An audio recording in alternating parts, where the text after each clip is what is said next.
Assalamualaikum warahmatullahi wabarakatuh. Perkenalkan, nama saya Desmin Indah Faradila dengan NIM 22042203.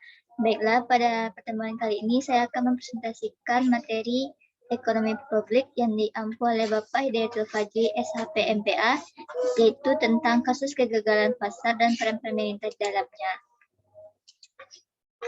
Materinya yaitu kegagalan pasar adalah ketidakmampuan perekonomian suatu pasar untuk berfungsi secara efisien dalam pertumbuhan ekonomi. Suatu pasar dikatakan gagal jika tidak bisa memberikan jumlah yang optimal secara kebutuhan sosial.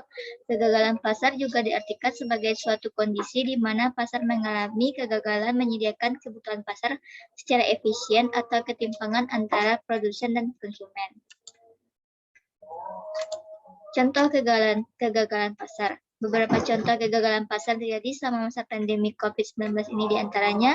Yang pertama yaitu kita lihat dari sektor kesehatan, di mana pemerintah masih belum dapat memenuhi kebutuhan atas alat pelindung diri atau disebut APD dan masker untuk tenaga medis.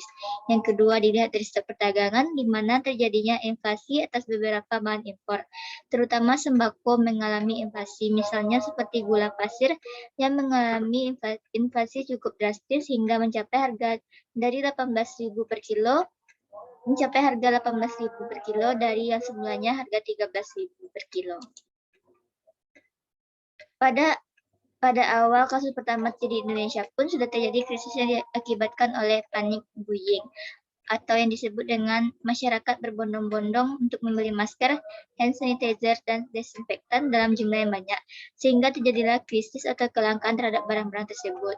Terakhir yaitu dari sektor UMKM karena terdapat kebijakan restriksi atau pembatasan kegiatan ekonomi dan sosial karena social dan fiscal distancing sehingga menurunkan daya beli masyarakat karena masyarakat lebih banyak menghabiskan waktu di rumah.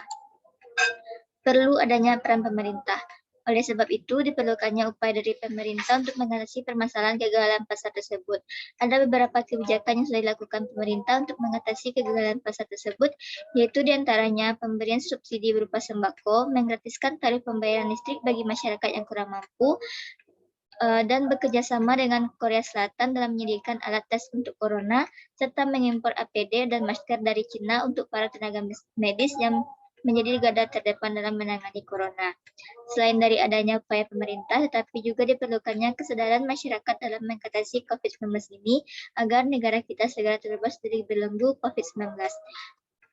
Baiklah, sekian dari saya. Apabila ada yang kurang mohon dimaafkan. Wabillahi taufiq wal hidayah. Assalamualaikum warahmatullahi wabarakatuh.